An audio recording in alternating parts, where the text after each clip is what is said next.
Therefore, do not worry about tomorrow, for tomorrow will worry about itself. Each day has enough trouble of its own. In the tranquil garden of the soul, the teaching of Jesus resonates like a melodious tune, soothing the worried wrinkles on our foreheads. Do not worry about tomorrow, for tomorrow will worry about itself. Each day has enough trouble of its own. His words are not an invitation to be indifferent to the future, but a gentle call for us to live fully in the present moment. Life itself has its own burdens, and the challenges of today are enough to demand our attention and resolution. Adding the heavy weight of anxiety about a tomorrow that has not yet arrived only makes our shoulders more tired and our minds more cluttered. Imagine each day as a new page in a book. We cannot write tomorrow's story in advance, nor can we erase what was written yesterday. The only thing we can do is to pour all our heart into writing the most beautiful lines for today's page. The Lord teaches us to trust in His providence, just as He cares for every flower in the field and every bird in the sky. Worry cannot turn a white hair black, nor can it make us a cubit taller. It only erodes our strength and the joy of living in the present. So gently lay down the burdens of the future. Take a deep breath, feel the life flowing in your veins, and focus on what you can do right now. Face today's difficulties with all your courage and faith. When night falls, you can smile peacefully, knowing that you have lived a full day. As Zen master Thich Nhat Hanh once said, "The secret of health for both mind and body is not to mourn for the past, worry about the future, or anticipate troubles, but to live in the present moment wisely and earnestly. Let the Lord's teaching be the lighthouse that guides us, helping us find peace amidst the ever-changing currents of life, to be present in the now, and to trust in a brighter tomorrow." And so, from within the tranquil garden of the soul, where the teachings of Jesus still echo, let us together distill those warm rays of light into living philosophies. These are not just ancient precepts, but small torches to illuminate our present path, dispelling the darkness of anxiety and fear. Each philosophy is a step closer to peace, illustrated by simple stories from the shores of the Sea of Galilee, on the dusty roads of Judea, where the image of Him and His apostles still feels so near. Before we begin, we kindly invite you to take a moment to subscribe to our channel to help spread this valuable content to your family and friends. We thank you, and now we invite you to listen. 1. The power of the present. All life, all power, and all opportunity for action exist only in this moment. The past is ashes. The future is but a concept. When we worry about tomorrow, we rob ourselves of strength from the only moment we are truly living. One afternoon, while sitting by the lake shore, the Apostle John kept gazing toward the distant horizon. Jesus came to him and asked, "John, what are you looking at?" John replied, "Teacher, I'm thinking about tomorrow's journey, whether the road will be difficult, what we will eat, where we will rest." Jesus smiled and pointed to a fisherman who was patiently mending his net. "Look at that fisherman," he said. "He cannot cast his net for tomorrow's catch, nor can he mend the net that was torn yesterday. He can only use his present hands to mend today's net. Our strength is the same. It lies completely in this very moment." 2. Faith is the antidote to anxiety. Anxiety stems from the fear of lack and uncertainty. Faith, conversely, is the surrender to a greater power that can take care of all things. Nurturing faith is like taking an antidote, neutralizing the poison of anxiety in the mind. A farmer named Isaac came to Jesus, his face full of sorrow. "Teacher," he lamented, I have sown my seeds, but I am so worried. I worry it won't rain. I worry that pests will destroy the crops. I can't sleep at night thinking about the coming harvest." Jesus led him to a field of lilies. "Isaac, look at these flowers. They do not labor or spin, nor do they worry about tomorrow. Yet the Father in heaven clothes them in splendor that King Solomon could not match. Are you not more valuable than a lily? Do your part and trust in the care of the one who created you." 3. Each day is a complete unit. See each day as a separate box. Today's box contains its own tasks, joys, and even sorrows. Do not try to open tomorrow's box to add more burdens to today's box, which is already full enough. Martha was bustling in the kitchen, her mouth never ceasing to grumble. "Today's work isn't done, and I have to worry about preparing tomorrow's meal, and then cleaning for the whole week." Jesus gently picked up a clay pot from the table and said, "Martha, the potter made this pot in one day. He focused on it, shaped it until it was complete. He cannot make this pot and shape the clay for tomorrow's pot at the same time. Each day has its own work. Finish today's pot well. Tomorrow there will be clay and water for a new one." 4. Worry is an energy thief. Our mental and physical energy is finite. Worrying about things that haven't happened is like letting an invisible thief into your house to steal all your strength before the new day even begins. You will be tired before you even face the real challenge. Before a long journey, the Apostle Peter sighed heavily. "Teacher, just thinking about the hills to climb and the streams to cross tomorrow already makes me feel exhausted." Jesus replied, "Peter, you are placing the burden of 2 days on the shoulders of one. You are not tired because of tomorrow's road, but because you have already walked it once in your mind. Our energy is for walking the real road, not for walking on imaginary ones." 5. Accepting the enough of today. The trouble or challenge of each day is designed to fit the endurance we are given for that day. Believing that we have enough strength for today is the key to overcoming it. Trying to carry the worries of tomorrow is to place an overwhelming burden upon ourselves. A woman in the crowd asked Jesus, "Teacher, how can I be at peace when I don't know if my children and I will have enough to eat tomorrow?" Jesus picked up a piece of bread and asked back, "Do you have enough to eat today?" The woman nodded.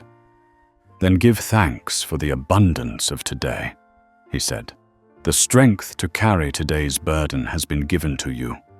Tomorrow, when it comes, the strength for tomorrow will also be given." 6. Action in the present creates the future.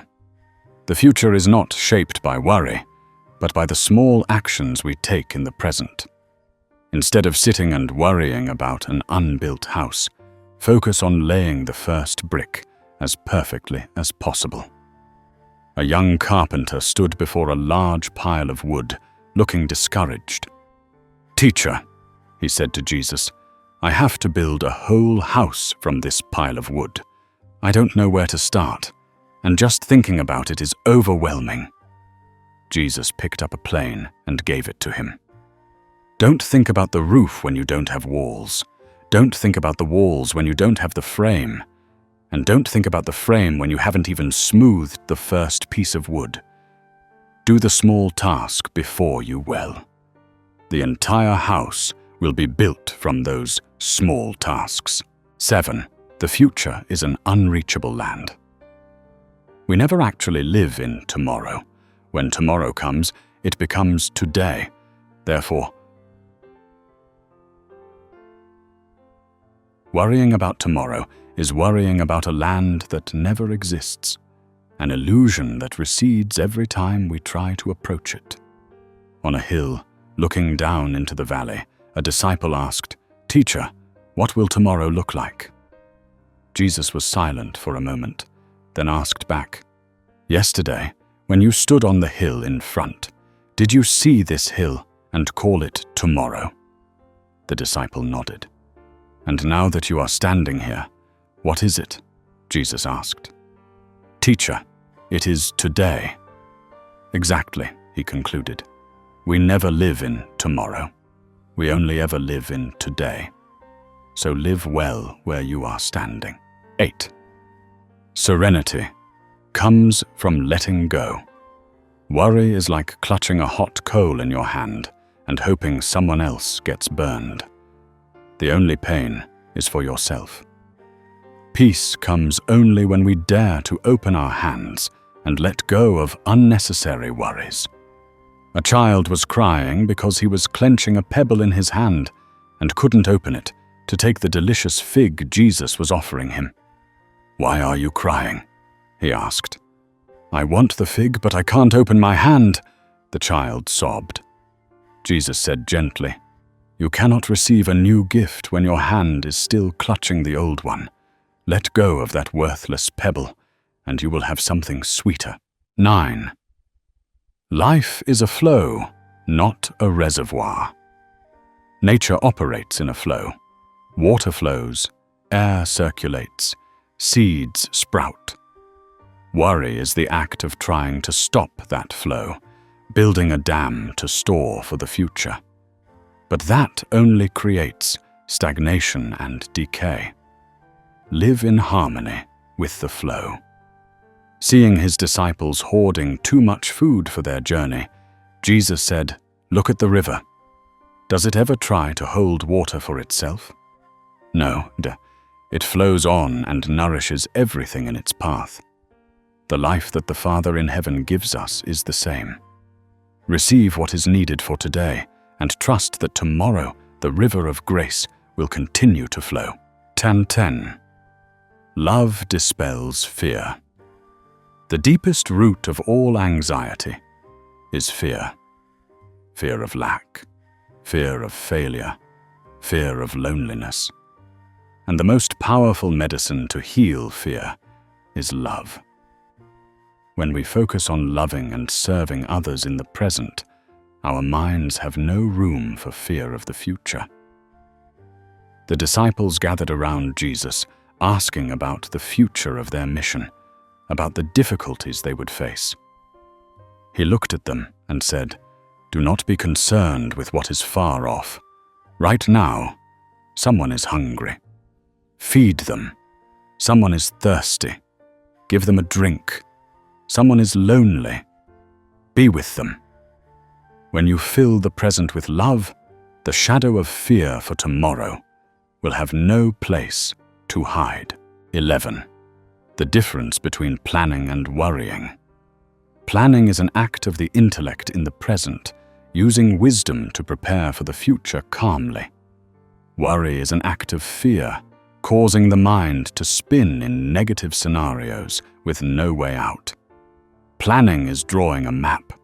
Worrying is getting lost in a forest of your own imagination.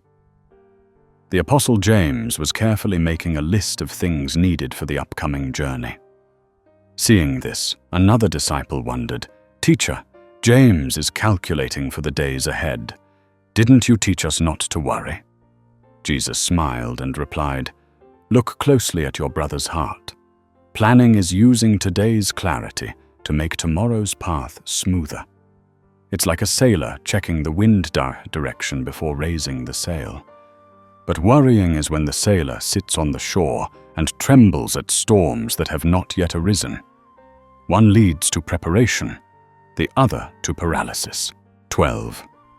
Gratitude is the anchor of the present. When the mind begins to drift toward the lacks of the future, gratitude pulls it back. By focusing on what we have right now, a breath, a roof over our heads, a meal, we anchor our souls in reality, where peace resides. A poor family invited Jesus to a meal. The meal consisted only of bread and a few small fish. The mother said apologetically, "Please forgive us, teacher. This is all we have. I worry that tomorrow we will have nothing to eat." Before breaking the bread, Jesus closed his eyes and thanked God the Father for the meal. Then he said to the mother, "Do not worry about tomorrow's meal. Right now, we have a meal. Be grateful for that.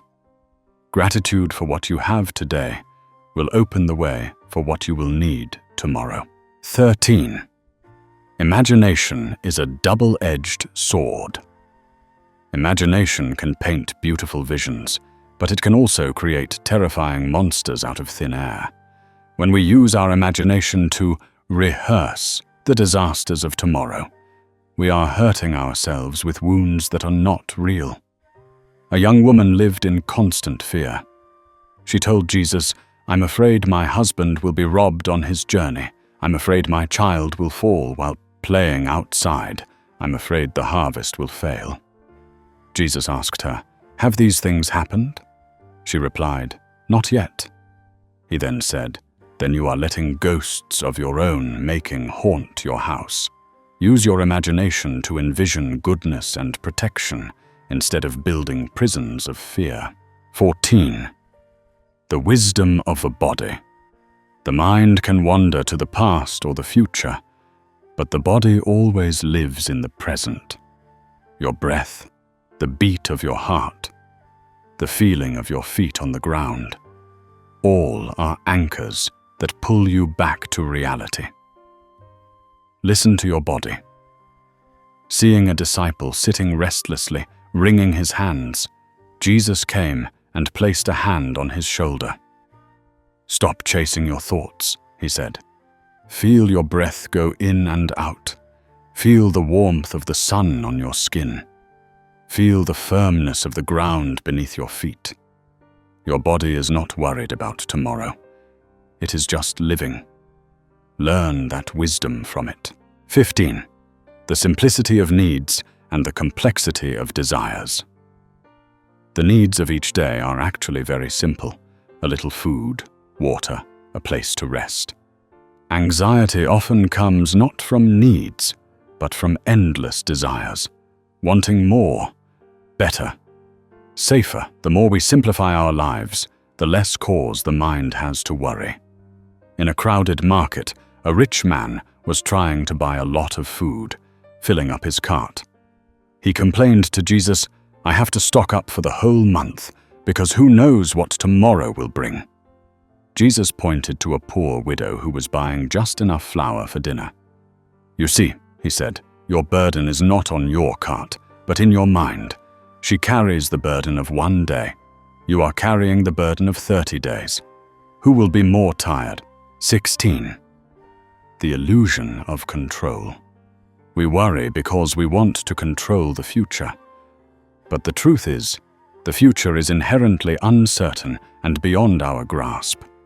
Accepting this truth is not helplessness, but liberation. It allows us to shift our energy from futile controlling to wise coping. Peter, a fisherman, said to Jesus, "Teacher, I want to be sure that there will be fish when I go out to sea tomorrow." Jesus replied, "Peter, can you control the direction of the wind? Can you command the fish to swim into your net?" Peter shook his head. "Then," he continued, "your job is to prepare the nets well, to go out to sea with courage, and to accept what the sea gives. Let go of the illusion of control, and you will find peace." 17. Each day brings its own lesson. Instead of viewing the difficulties of each day as trouble, see them as lessons sent to train us in patience, courage, and wisdom. If we are constantly worrying about tomorrow's lesson, we will miss the opportunity to learn from today's lesson. A young disciple complained, "Today's challenge is so hard, I just wish it would pass quickly so tomorrow can come." Jesus asked, if a blacksmith only wished for the iron to cool quickly, could he forge a sharp sword? Today's fire is to temper you. Learn from it. Don't run from it. When you are stronger, you will be ready for tomorrow's fire. 18. The rhythm of rest. Nature operates in a rhythm, day and night, work and rest. Worry disrupts this rhythm. It forces the mind to work both day and night. Respecting the rest of the evening is as important as the effort of the day. As the sun set, the disciples were still excitedly discussing tomorrow's work. Jesus said, "My children, the birds have returned to their nests. The flowers have closed their petals. The night is for rest, for restoration. Do not bring the work of the day into your sleep, nor bring the worries of tomorrow into the quiet of tonight. Entrust everything to the Father and rest in it." 19. The attitude of a steward, not an owner. We are not the owners of our time, health, or possessions. We are only stewards entrusted by God. A good steward does his best with what is given today, without putting himself in the owner's position to worry about the entire estate. A man with many fields came to ask Jesus, "What must I do to protect my property from all future risks?" Jesus replied, "Remember that you are not the owner, but only the caretaker of God's garden. Take good care of it every day. Sow good seeds, pull out the weeds. The rest, favorable rain, a bountiful harvest, is the work of the true owner." 20. Worry is a reverse prayer. When you worry, you are spending your time, energy, and faith meditating on negative outcomes. In essence, you are praying for the very things you do not want to happen. Redirect that prayer. Use that same energy to focus on faith, hope, and good things. Seeing a mother constantly murmuring her fears for her child, Jesus asked, "Who are you talking to?" She was startled. "I'm not talking to anyone." He replied, "Oh, but you are. You are whispering to fear. Every worried word of yours is a seed sown in its soil. Why not use that same breath to whisper prayers of trust to the Father in heaven?" Before we continue with today's journey of discovery, we would greatly appreciate it if you could take a moment to leave a comment and share your feelings. If you found this content valuable, please don't forget to hit the share button to spread these positive vibes to your friends and family. And now, let's get back to the program. 21. The present is the only fertile ground. The seeds of joy, peace, or any good virtue can only be sown in the soil of the present. Worrying about the future is like neglecting today's soil, letting weeds grow rampant while dreaming of a garden in a distant place. Jesus said to his disciples, "If you want sweet fruit tomorrow, what must you do today?" One replied, "Teacher, we must sow seeds and water them." "Exactly," he said. Peace is also a seed. Faith is also a seed. You cannot sow them tomorrow. Sow them now in your thoughts, words, and actions. The present is the only fertile ground you have. 22. The contagion of peace and worry. Worry is contagious. One anxious person can spread unease to an entire group. Conversely, a peaceful, trusting person can become a source of strength, a firm refuge for those around them. Choose to be a spreader of peace. In a boat caught in a storm, many disciples panicked and screamed. But Jesus was sleeping peacefully. When they woke him, he not only calmed the storm outside, but also the storm in their hearts. He asked, "Why are you so afraid? Where is your faith?" His peace was stronger than the storm, and it was transmitted to them. 23. Each day has its own face. Do not lump all the days of the future into one giant, terrifying mass called the future. Each day will come in sequence, one by one, with its own face, its own challenge, and its own grace. Deal with them one face at a time. A weaver lamented, "I still have to weave 100 yards of fabric. Just thinking about it is disheartening." Jesus pointed to the shuttle in her hand. "You do not weave 100 yards of fabric at once. You only pass the shuttle back and forth one time at a time. Just think about today's thread. Tomorrow will be another thread. In this way, the 100 yards of fabric will be completed." 24. The thorn of today. The trouble or thorn of each day has a purpose. It keeps us humble, reminds us of our dependence on God, and prevents us from becoming too complacent. Instead of hating that thorn, learn to live with it and seek God's strength through it. The Apostle Paul would later write about his thorn in the flesh.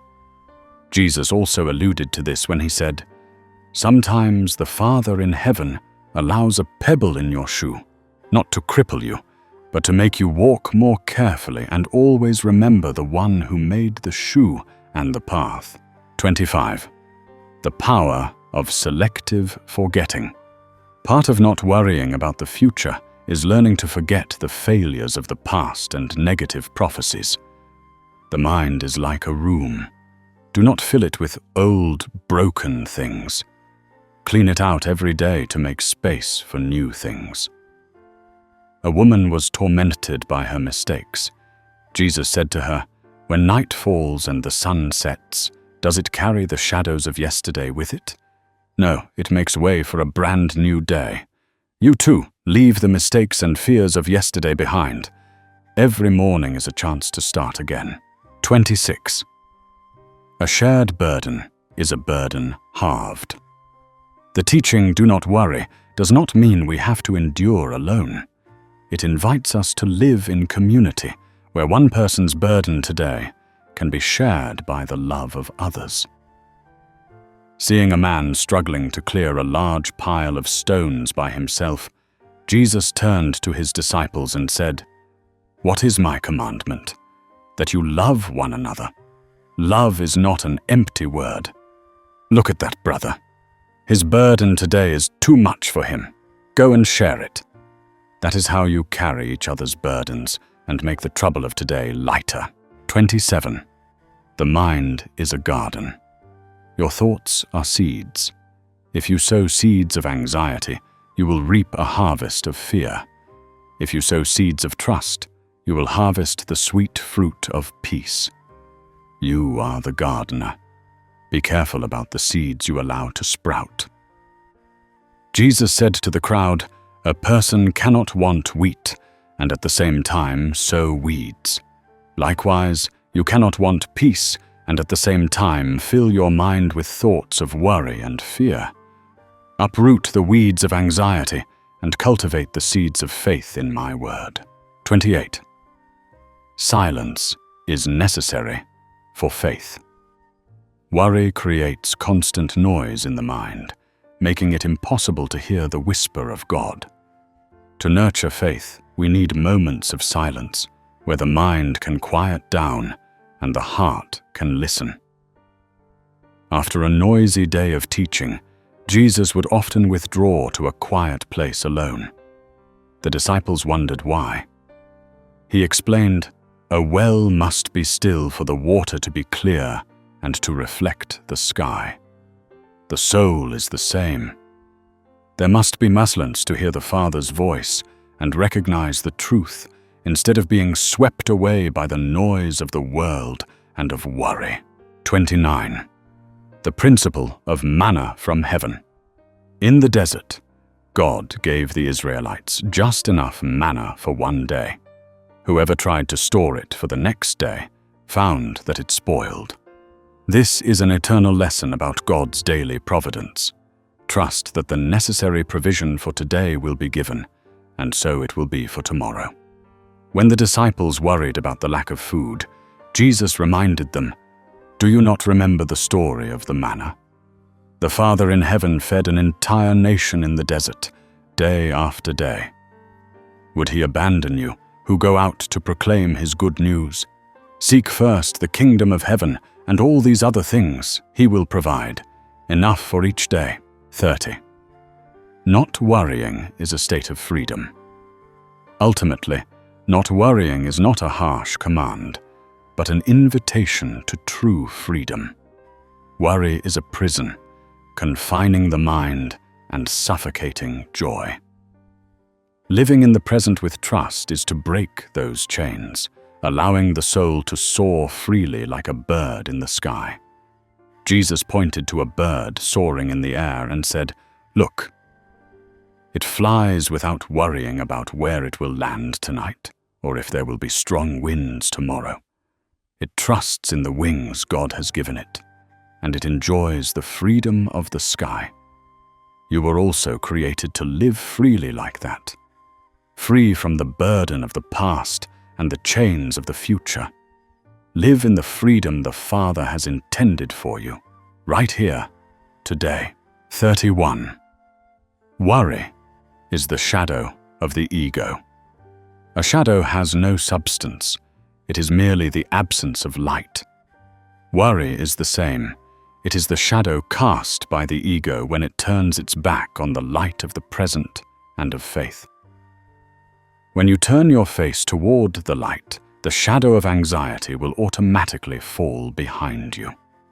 A disciple asked Jesus, "How can I escape the fear that always follows me?"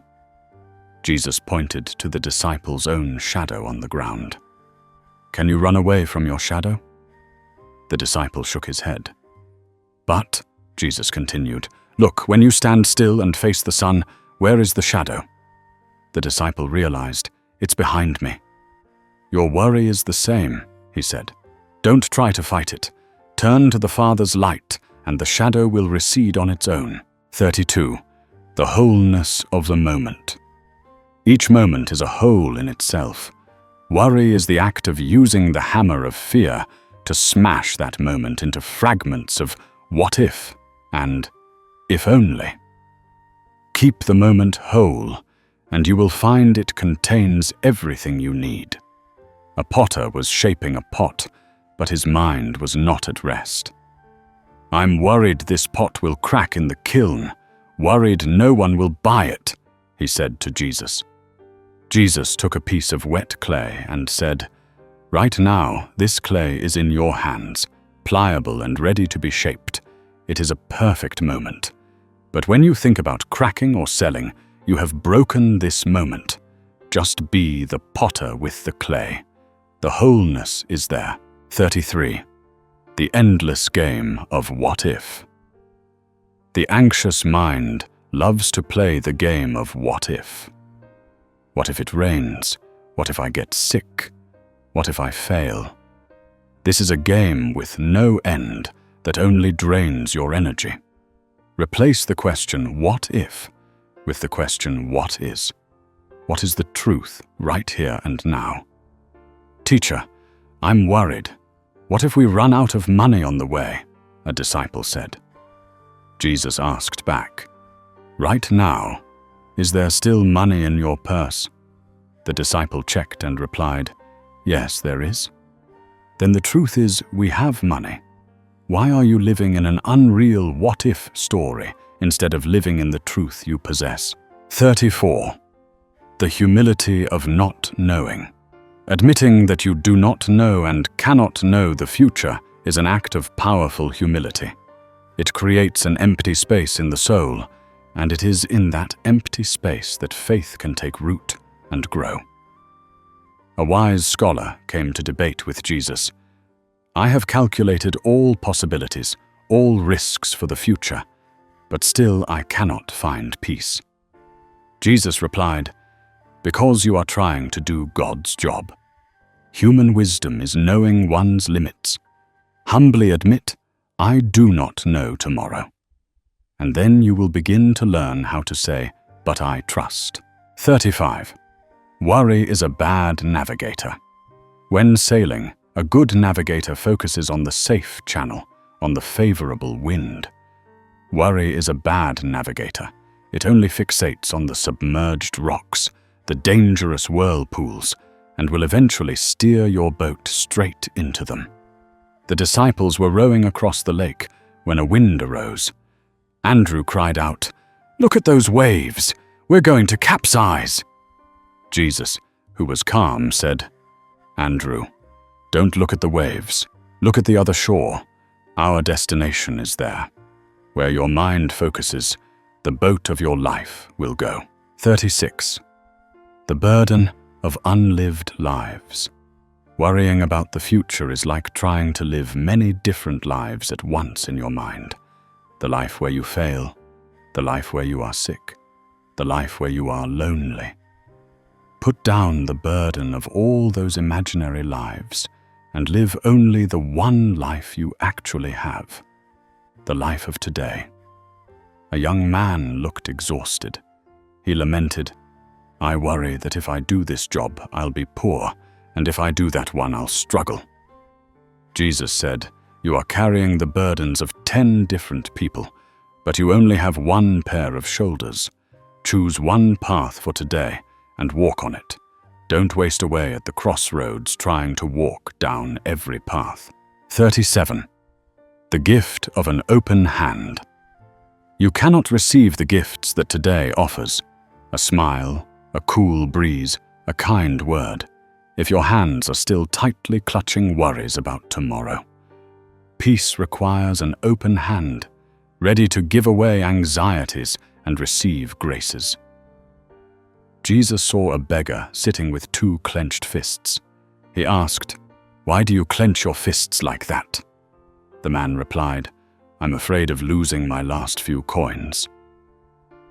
Jesus said, "But with your fists clenched like that, how can you receive the bread I want to give you?" 38. The faith of a child. A child trusts his parents not because he has seen a detailed plan for the future. He trusts simply because of the relationship, because he knows he is loved. Our relationship with God the Father is the same. Trust comes not from certainty about the outcome, but from certainty about the love. A father was leading his young child on a rough path. The child didn't look down at his feet at all. He just looked up at his father's face and walked happily. Jesus said to his disciples, "Look, that is faith." The child does not worry about the next stone because he trusts the hand that is leading him. You too trust in the Father in heaven like that. 39. The sound of worry and the voice of wisdom.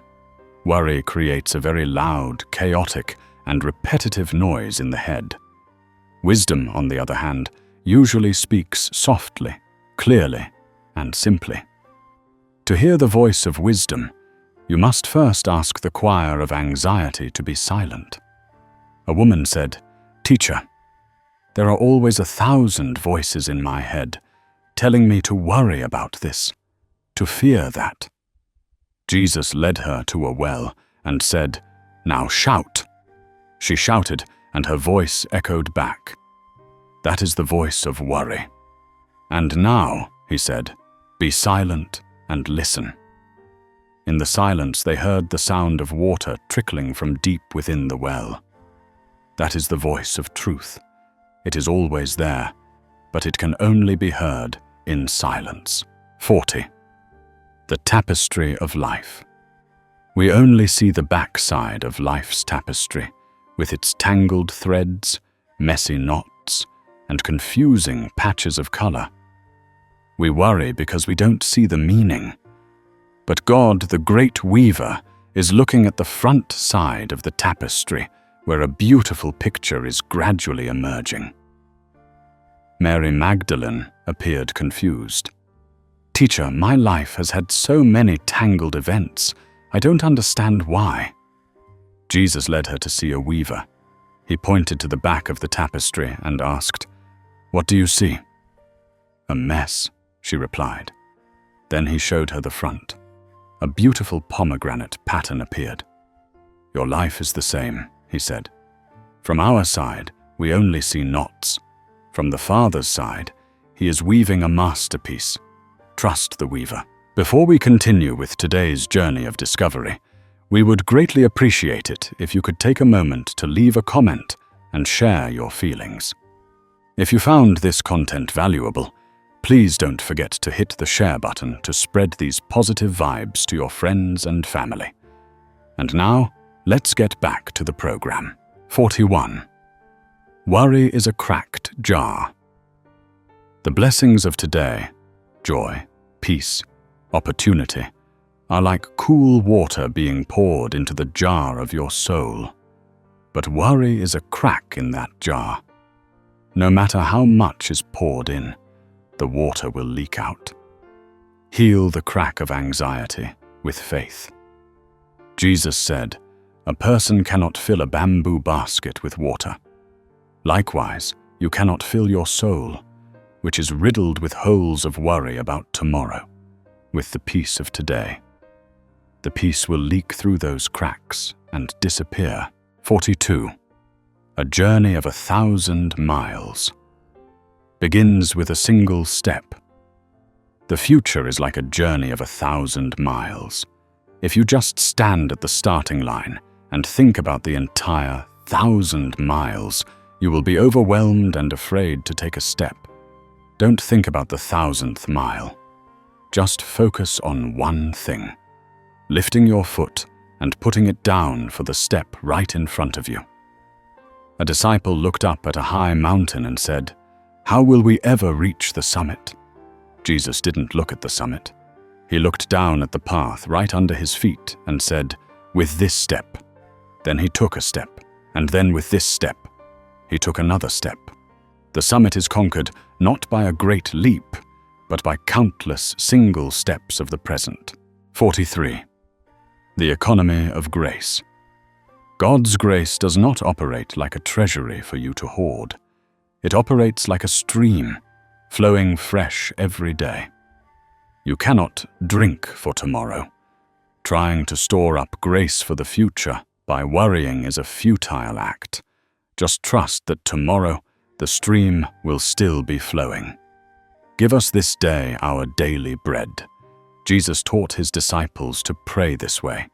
He explained, "The Father gives you the strength, wisdom, and necessities for today. He does not give Tuesday's strength on Monday.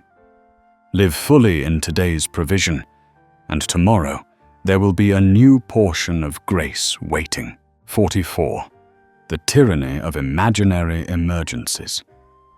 Worry makes the problems of the future, which are only imaginary, seem more urgent than the real tasks and joys of the present. It makes you neglect your own garden to go put out a fire in a village that is not on the map. Martha was bustling about, both cooking and worrying about guests who might come next week. Her sister Mary was sitting at the feet of Jesus. Jesus said to Martha, "Martha, you are worried and upset about many things, but only one thing is needed. Mary has chosen what is better.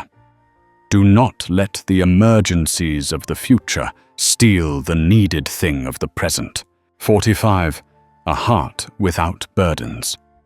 Will sing creativity, joy, and laughter can only flourish in a mind that is not weighed down by anxiety. Worry is like a stone pressing down on a seed, preventing it from sprouting. Remove that stone, and you will see the life within you rise up. Jesus saw a group of children playing and singing happily. He said to his disciples, "Your souls must be like these children. Do they worry about what they will eat tomorrow? Do they worry about where they will sleep tonight? No, they are simply living, playing, singing." When you can cast off the burden of anxiety, your hearts too will naturally break into song. 46. The field of the present. The present is the only field you can plow and sow. To stand in the fertile field of today and stare at the barren field of the future is a waste. Take up the plow and start working on the ground beneath your feet. A farmer sat on the edge of his field, doing nothing. Jesus asked, "Why are you not sowing?" He replied, "I'm waiting to see what the weather will be like tomorrow." Jesus said, "Today's sun is shining. Today's soil is moist. You are missing the present opportunity to sow because of a weather that does not yet exist. 47. Breathe in. Breathe out. Connect spiritual action with physical action. Every time you breathe in, imagine you are inhaling the peace and grace of God. Every time you breathe out, imagine you are exhaling all worries, fears, and tensions. This simple act alone can bring you back to the present. Jesus taught, when your minds are troubled, stop. Pay attention to the breath that the Father has given you. Breathe in life and breathe out what is not life. In that simple rhythm, you will find your center. 48. The anchor of faith. Faith is not something that helps you avoid the storm. Faith is the anchor that helps your boat remain steady in the storm. It does not promise an always calm sea, but it promises stability and safety even amidst the waves. When the boat was about to sink, the disciples panicked. After calming the storm, Jesus did not say, "There shouldn't have been a storm." He said, "Why are you so faint-hearted?" The lesson is not to have no trials, but to have steadfast faith when facing the trials of today. 49. Love is the ultimate answer to the why. When the reason why you live for today is strong enough, the question of how for tomorrow loses its power to frighten. Let your reason for living be love, love for God, and love for others. Love will fill the present and leave no room for anxiety. The disciples asked, "What will our future be?" Jesus replied, "That question is not important. The important question is, are you loving today? Are you serving? When you live for love, the future will reveal itself, woven from the very acts of love you perform today. 50. The kingdom of heaven is at hand. This is the ultimate philosophy. The kingdom of heaven is not a reward in a distant future for those who have worried correctly.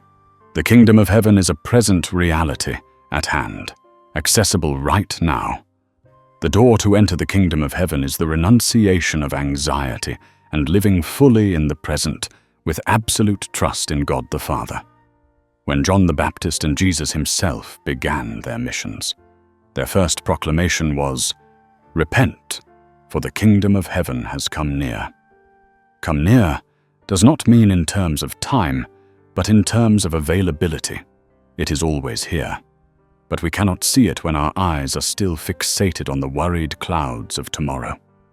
Turn back, look at the present, and you will see the kingdom of heaven is at the very threshold of your soul. 51. Worry is a form of unbelief. At its deepest level, worry is not just a bad mental habit. It is an implicit message we send to God. I don't really believe you can handle this. Every moment spent in anxiety is a moment we place more faith in the possibility of disaster than in the power and love of God the Father. A man came to Jesus saying, "I believe in God, but I can't stop worrying."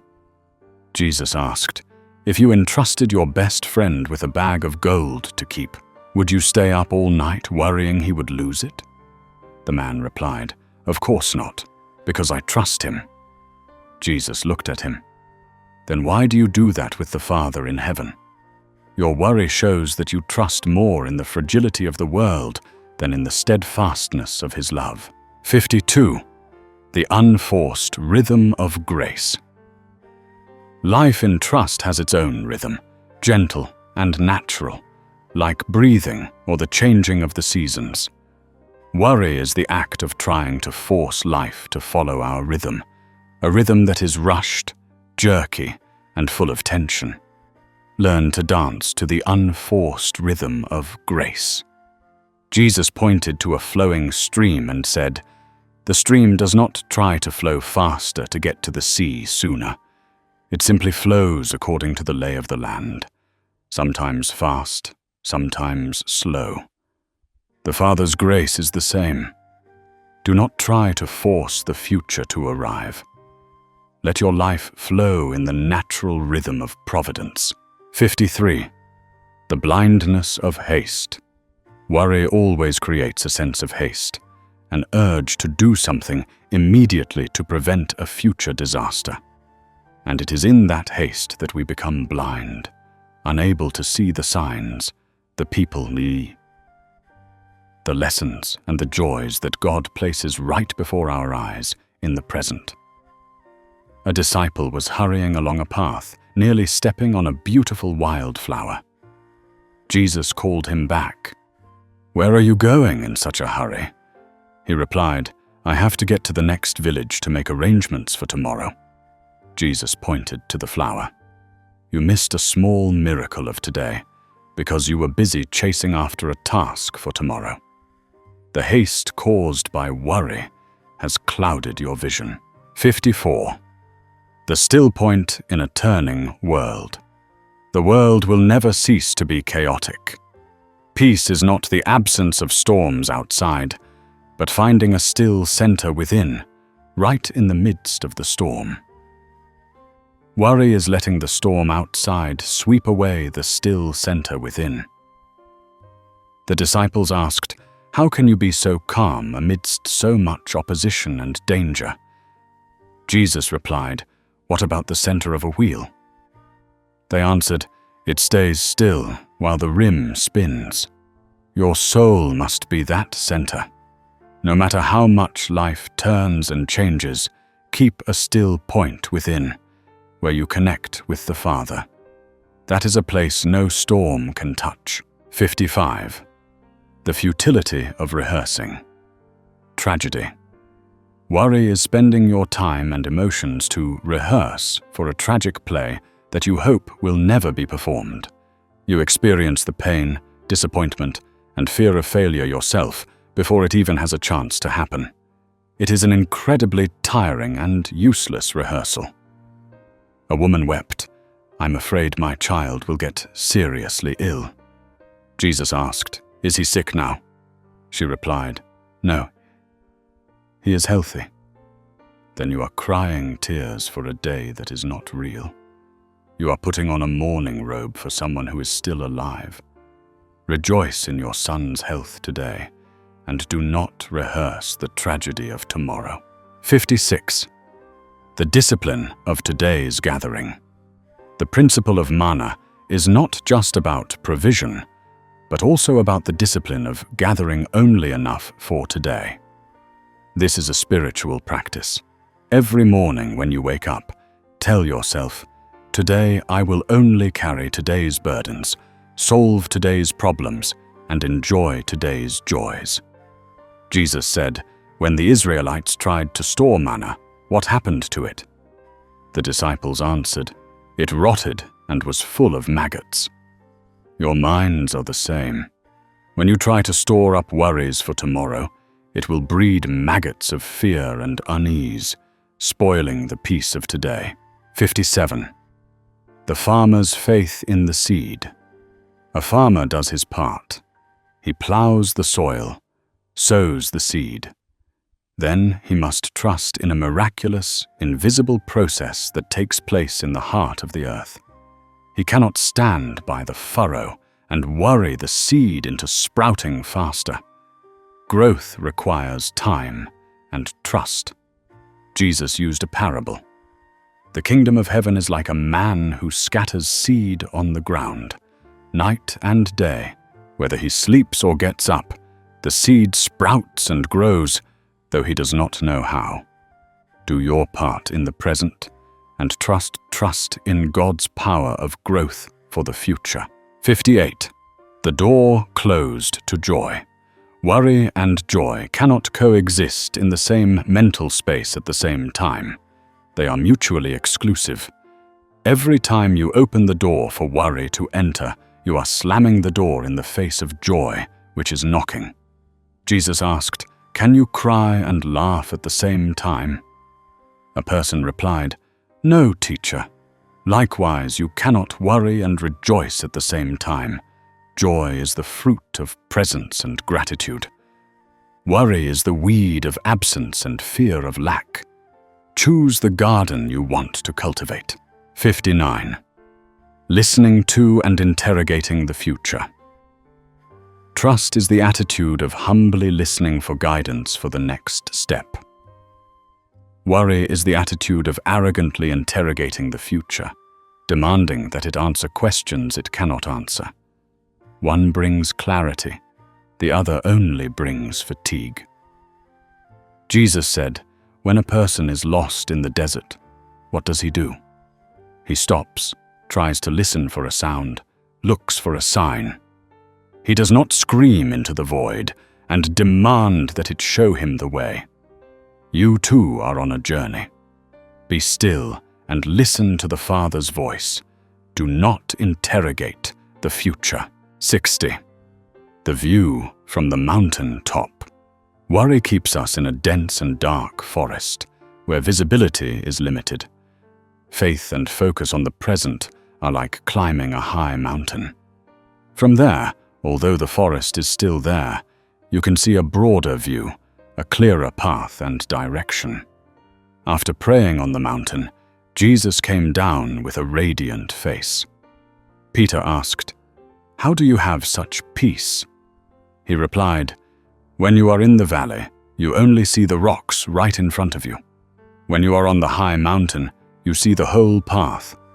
Regularly, take your soul up to the mountain of prayer, and you will have a different perspective on your problems." Before we continue with today's journey of discovery, we would greatly appreciate it if you could take a moment to leave a comment and share your feelings. If you found this content valuable, please don't forget to hit the share button to spread these positive vibes to your friends and family. And now, let's get back to the program. 61. Spiritual gravity. Worry has a strong gravitational pull, dragging the soul downward toward darkness, despair, and chaos. Faith is the counteracting force, gentle but persistent, lifting the soul upward toward the light, hope, and order of God. Which force are you allowing to dominate your life? Jesus said, "A stone on its own will fall, but a bird can fly up." Worry is the nature of the stone. Trust is the nature of the wings. The Father did not create you to be stones. He gave you the wings of faith. 62. The leaky roof. An anxious mind is like a leaky roof. Even when the weather is beautiful, the present is good, you still suffer from the drops of yesterday's rain, regret, and fear tomorrow's storm. Such a roof cannot be a peaceful shelter. Fix the roof of your soul, Jesus advised. Don't let the holes of anxiety cause the blessings of today to get soaked and spoiled. Re-roof it with the tiles of trust and surrender. 63. The unwritten page. Tomorrow is a completely blank page. Worry is the act of trying to read words that do not exist on that page. Living in the present is taking up today's pen and courageously writing the first sentence. Jesus gave a disciple a blank scroll and asked, "Read me the story of tomorrow." The disciple was confused. "Teacher, it is blank." "Exactly," he replied. "So don't try to read it. Write the story of today. The story of tomorrow will be written tomorrow." 64. The echo chamber of fear. Worry creates an echo chamber in the mind. A small whisper of fear enters, and it is bounced back and amplified into a terrifying roar. Stepping out of that echo chamber by focusing on reality is the only way to break the echo. Jesus asked, "Why is thunder in a canyon scarier than thunder in an open field?" Because it is repeated many times. Your fear is the same. Do not lock yourself in the canyon of your mind. Go out into the open field of the present, where the sound echoes only once and then fades. 65. The currency of the kingdom of heaven. The currency of this world is control, power, and tangible security. The currency of the kingdom of heaven is trust, surrender, and love. You cannot use the currency of the world to buy the peace of the kingdom of heaven. A rich man asked how to have peace. Jesus replied, "You cannot buy it with gold. You must use a different currency. Sell your arrogant desire for control and buy the humility of trust. That is the only exchange that brings peace." 66. The shepherd's gaze. A good shepherd does not spend all day worrying about all the wolves that might exist in the world. His gaze is focused on his flock, right here, right now. He looks for immediate dangers, finds pasture for today, and leads them to water for this afternoon. Jesus pointed to a shepherd and said to his disciples, "Have the shepherd's gaze. Do not worry about lions on a distant mountain. Keep an eye out for the wolf that might be hiding behind a nearby rock. Do not worry about next season's drought. Worry about finding enough grass, care, action for your flock, tasks, people, today." 67. The poisoned well. Worry is like a small drop of poison dripped into the well of your soul. Every bucket of water you draw up afterward, every experience, every encounter, every task will be contaminated with the bitter taste of fear and insecurity. Above all else, guard your heart, for everything you do flows from it, Jesus taught. Do not let the poison of anxiety pollute the water that the Father has given you. 68. The gift of l'immersion. The fact that we are limited humanlings, not knowing the future, not being all-powerful, is not a curse. It is a perfectly designed gift to invite us into a relationship of dependence and trust in the one who has no limits. Jesus said, "My Father's power is made perfect in your weakness. It is because you do not know that you need my Father's wisdom. It is because you are weak that you need my Father's strength. Do not curse your limitations. See them as a door opening to God." 69. The silence of a trusting heart. A heart truly at peace in God does not need to shout, argue, or reassure itself. It has a quiet confidence, a wordless stability that is stronger than any storm. Its silence is the most eloquent testimony to its faith. In the midst of the storm, while the disciples were screaming, Jesus was asleep. His silence in the storm was more powerful than the roar of the waves. The deepest peace does not say much, it simply is. 70. The ultimate act of love. Finally, the noblest reason not to worry is not for our own benefit, but as an act of love offered to God. It is a declaration. Father, I love and trust you so completely that I place my entire tomorrow with all its unknowns into your providential hands. This is the pinnacle of a relationship where love has completely conquered fear. 71. Worry is a false prophet. It constantly predicts doom and disaster. Even when it has been wrong 99 times, we still tend to believe its prophecy the 100th time. Faith is the conscious choice to fire that false prophet and start listening to the words of the true prophet, who always speaks of life and hope. Jesus said, "A deceitful shepherd will always cry, 'Wolf, wolf,' to frighten the flock." Your anxiety is that shepherd. How many times has it cried out about wolves that never appeared? It is time for you to recognize the voice of the true shepherd, whose voice brings peace, not panic. 72. The lens of the soul.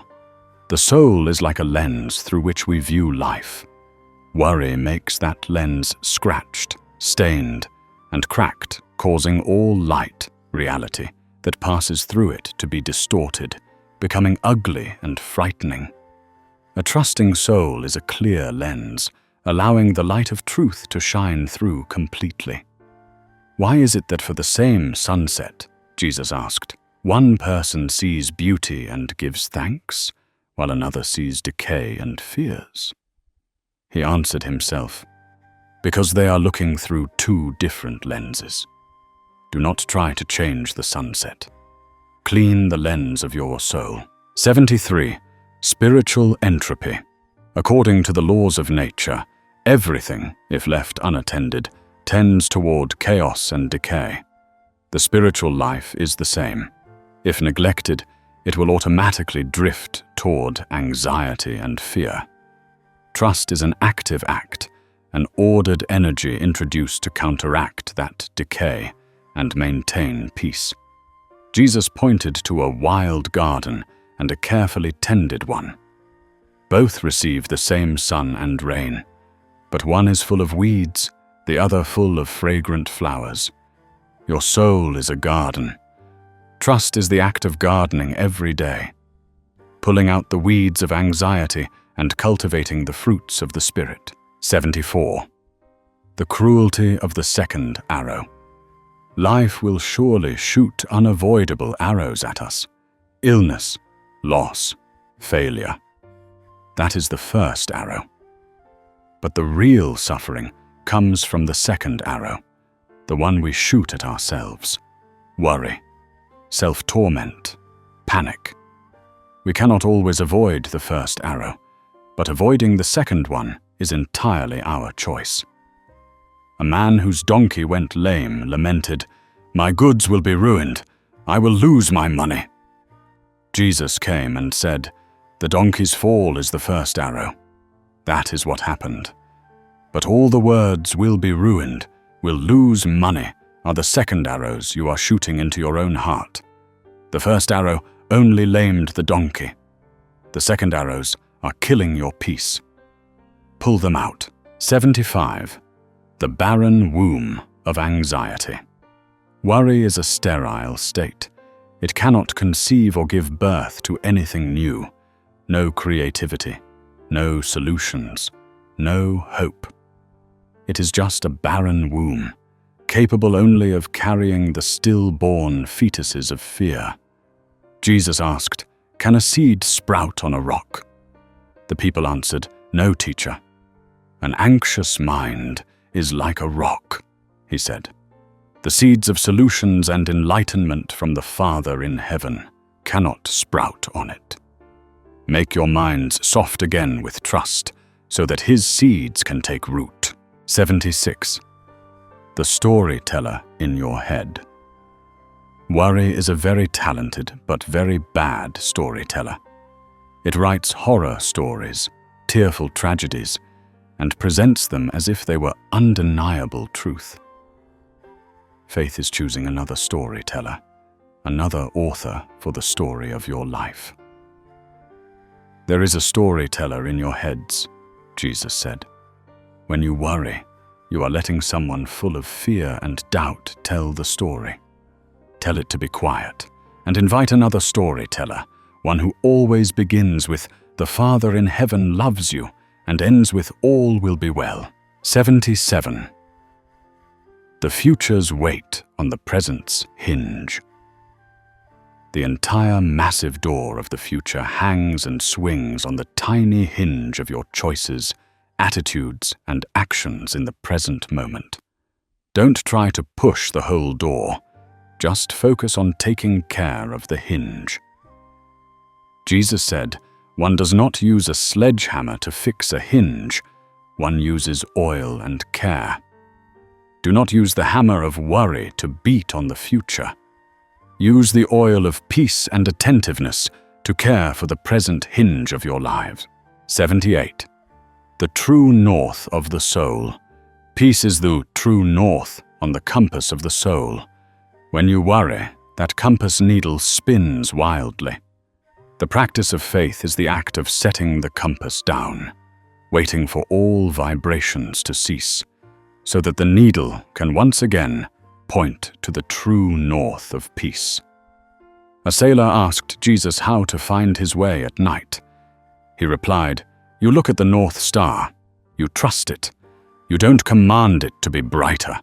You simply trust that it is always there and steer your boat by it. The Father's peace is that star in the dark night of your soul." 79. The hospitality of in the mind. Your mind is a house. Who are you inviting in as a guest? Who are you giving the best seat to? If you keep giving the seat of honor to a loud, rude guest named worry, how will you have room for a noble, gentle guest named peace? When an honored guest comes to your house, what do? Jesus asked. "We clean the house, prepare the best things," they replied. "Then do so with your minds. Every day, clean out the rubbish of anxiety, so that your minds may be worthy to receive the presence of the Father." 80. The melody of the soul. An anxious soul emits a harsh, dissonant, and chaotic music. A trusting soul plays a clear, melodious, and harmonious tune. What kind of music is your life creating? What do others hear when they are near you? Jesus said, "An out-of-tune instrument cannot create beautiful music. Worry causes the strings of your soul to be out of tune. Let the Father's hand retune your strings each day through prayer and surrender." Before we continue with today's journey of discovery, we would greatly appreciate it if you could take a moment to leave a comment and share your feelings. If you found this content valuable, please don't forget to hit the share button to spread these positive vibes to your friends and family. And now, let's get back to the program. 81. The architecture of fear. Worry builds walls, not bridges. It isolates you in a self-imagined fortress, which not only blocks supposed future dangers, but also blocks the blessings and help that are trying to reach you. The one who lives in a fortress is safe, but also lonely, Jesus said. Do not build walls with the bricks of anxiety. Use those same stones to build a bridge of faith, connecting you to the Father and to your brothers and sisters. 82. The work of worry and the work of a day. Worry creates the feeling that it is work. It makes you feel busy, like you are doing something about the problem. But it is a counterfeit work. It produces nothing but fatigue. Learn to distinguish it from the real, useful work of today. Jesus said, "What is the use of a millstone that grinds all day with no grain in it?" Worry is that empty grinding mill. It creates noise and motion, but no flour for the bread of life. Put the grains of present action into the mill. 83. Under the gaze of the loving one. When does a child play most freely and without fear? When it plays under the watchful, loving gaze of its parents. It doesn't need to constantly check if the parents are there. It simply feels that safe presence. Live your life under the loving gaze of God the Father. Play like a child in the Father's garden, Jesus said. He is always there. His gaze follows you not to control, but to protect. That awareness will free you from the burden of having to protect yourself. 84. The freedom of an unclenched hand. Pay attention to your body when you worry. Your jaw is clenched, your shoulders are hunched, and your hands are fisted. The rigidity of the body reflects the rigidity of the soul. The act of letting go in the spirit often goes hand in hand with the physical act of relaxing. Take a deep breath, Jesus instructed, and as you exhale, open your hands. Do it intentionally. Let what you are clutching, control, fear, plans, fall away. In that emptiness, your hands can then receive. 85. The river and the dam. The flow of grace is like a river. Worry is the frantic and futile effort to build a dam to hoard the water for oneself. This only causes pressure, stagnation, and eventually the dam will break. Trust is allowing that river to flow through you, nourishing you and continuing on to others. Jesus said, "A swamp is where water is held back. A river is where water is given away." Do you want your soul to be a swamp or a river? Do not try to hoard grace. Be a channel for it. 86. The illusion of a single path. Worry often assumes there is only one right path for the future, and it trembles at the thought of deviating from it. Trust understands that God can work and guide us on any path, as long as we walk in good will and love. A disciple worried, "What if we take the wrong path?" Jesus replied, "If your heart is turned toward the Father, then no path is the wrong path. Even if you wander into the desert, He will be there with you. What matters is not the path under your feet, but the direction in your heart." 87. The soil of tomorrow. You cannot sow seeds in the soil of tomorrow, because it does not exist. You only have the soil of today. Trying to cultivate the future will lead to a famine in the present. A wise farmer does not look up at the sky and worry about next week's weather, Jesus said. He looks down at the ground and plows today's furrow. Be the wise farmer of your soul. 88. The echo of scarcity. Deep down, worry is the echo of a primal fear of scarcity. Fear of not enough food, not enough love, not enough safety. Faith is an active choice to live in the reality of God's abundance, day after day. When Jesus multiplied the loaves, He not only fed them until they were full, He also taught a lesson. With the Father in heaven, there is always enough and more left over. Live with the mindset of the 12 baskets remaining, not the mindset of the initial 5 loaves. 89. The signature of God. The signature of God is peace. If a thought, a plan, or a feeling does not bring a deep-seated peace, even though there may be external challenges, it is most likely not signed by Him. Worry is a forged signature. Examine the intentions of your heart, Jesus taught. Ask, does this bring true peace? Use peace as your measure. It is the authenticating seal of the Holy Spirit in your soul. 90. Ultimate surrender is glorious victory. The world sees surrender as failure. In the kingdom of heaven, surrendering your future to God is the most glorious victory over fear, the ego, and death. It is the moment you truly begin to live freely. Jesus said, "Whoever tries to keep their life will lose it. Whoever loses their life for my sake will find it." This is also true of worry. Whoever tries to hold on to control of their future will lose their peace.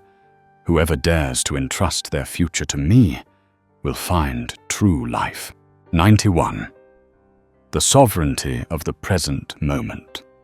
The present is not just a good place to live. It is the only place where God's sovereignty and human free will meet. It is the throne room of reality. The future is God's territory. The past is a museum. Only the present is where He invites us to collaborate in the work of life. Jesus said, "My Father is always at His work to this very day, and I too am working." He did not say, "My Father will work," or "has worked." God's action is always taking place in an eternal now. When you live fully in the present, you are stepping into that stream of action with Him. 92. Worry as a prayer for what you don't want. Every anxious thought is not just a negative emotion. It is a directed spiritual act. You are using your creative energy to paint a picture of failure and send it out into the universe. You are actively praying for the very things you fear. When you worry that you will stumble, Jesus said, your eyes will look down at your feet instead of the path, and that is what makes you stumble.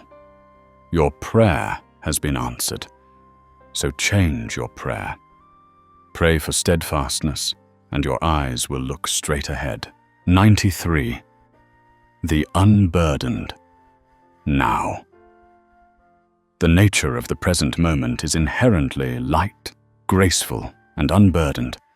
It is we who make it heavy by dragging into it the rusty chains of the past and piling upon it the stones of the future. Jesus picked up a leaf and placed it on his palm. "Is it heavy?" he asked. "No, teacher. The present moment is as light as this leaf, but if you try to attach to it the stones of yesterday and tomorrow, it will become an unbearable burden. Carry only the leaf." 94. The wisdom of trees. A tree does not worry about winter. It trustingly sheds all its leaves and stands bare, humble, with a deep understanding that spring will return.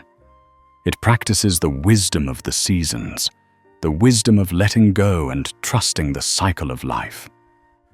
Learn from the fig tree, Jesus said. It does not try to hold on to the withered leaves of the old season.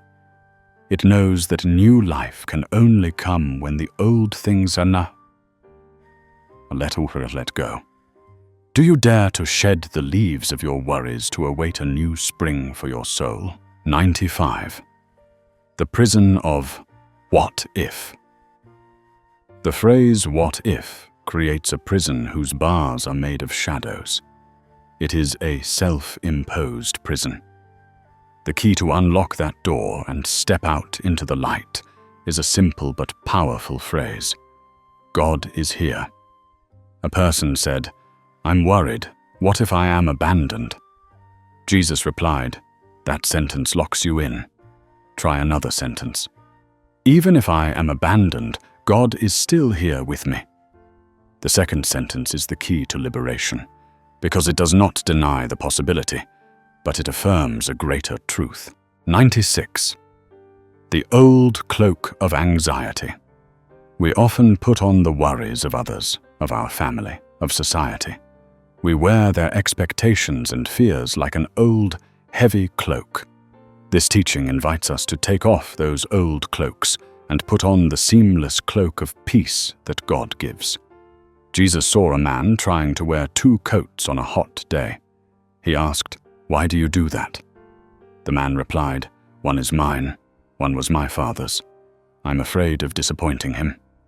You are living the lives of 2 people, Jesus said. Be brave enough to take off the cloak that is not yours. I have another cloak for you, light and well-fitting. 97. The silence that answers. We shout, demanding that the future give us answers. But the deepest answers often come not from noise, but from the silence of a trusting present. In that silence, we suddenly realize we no longer need the answer we once thought we needed. After the crowds dispersed, Jesus sat alone in silence. The disciples asked him what he was doing. He replied, "I am listening for the answer, not from the world, but from the silence. In silence, all unnecessary questions dissolve." 98. The economy of love and the economy of fear. Fear operates on an economy of scarcity, hoarding, protecting, worrying. Love operates on an economy of abundance, giving, trusting, sharing. You must choose which economy you want to live in. They cannot coexist. Jesus said, "The one who lives in fear will build barns. The one who lives in love will prepare a feast." The first worries about storing up for himself. The second worries about sharing with others. The barns of the first will rot, but the feast of the second will be remembered in heaven. 99. The gaze that tames the beast. Within each of us is a beast of fear. Trying to fight it only makes it stronger. but turning to face it with a calm, trusting gaze, the gaze of the Spirit, will make it shrink back and retreat. Do not fight fear. See through it. When the disciples saw a ghost on the water and cried out, Jesus said, "It is I. Do not be afraid." He did not fight the ghost. He simply announced his presence. The presence of love and truth will automatically dissolve the ghost of fear. Dear friends, and so our long journey through the 99 reflections on the teaching of Jesus, "Do not worry about tomorrow," comes to an end. Together we have traveled from the simplest philosophies to the deepest layers of surrender. This journey is not intended for us to remember all 99 points, but to invite each of us to step out of the noisy city of anxiety and find refuge in the quiet sanctuary of the soul. For peace comes not from understanding all things, but from trusting in the one who holds all things in his hands. Today, as this video ends, Church Audio does not expect you to remember everything. We only ask you to do one small thing. Choose just one philosophy, one image, one story, or just one whisper that has touched your heart the most during this journey. Keep it for yourself. Reflect on it in silence and turn it into a prayer, into your breath, into a small but steady step for you today. And if this journey has brought you even a little peace, please help us spread this gift. Leave a comment below, sharing which philosophy or number really spoke to you. Reading each other's shares is also a way we support one another in faith. Please press the like button as a word of thanks for these moments of reflection, and share this video with a friend, a relative, or any soul you know who also needs to hear these words. And if you are not yet part of the Church Audio community, please press the subscribe button and the notification bell, so we can continue to walk together and find comfort in future journeys of faith. May the peace of Christ, a peace that surpasses all human understanding, be with you and guard your souls, today and forever. Church Audio sends its warmest greetings and looks forward to seeing you in our next moments of reflection. Moments of reflection. Moments of reflection. Moments of reflection. Moments of reflection. Moments of reflection. Moments of reflection. Moments of reflection. Moments of reflection. Moments of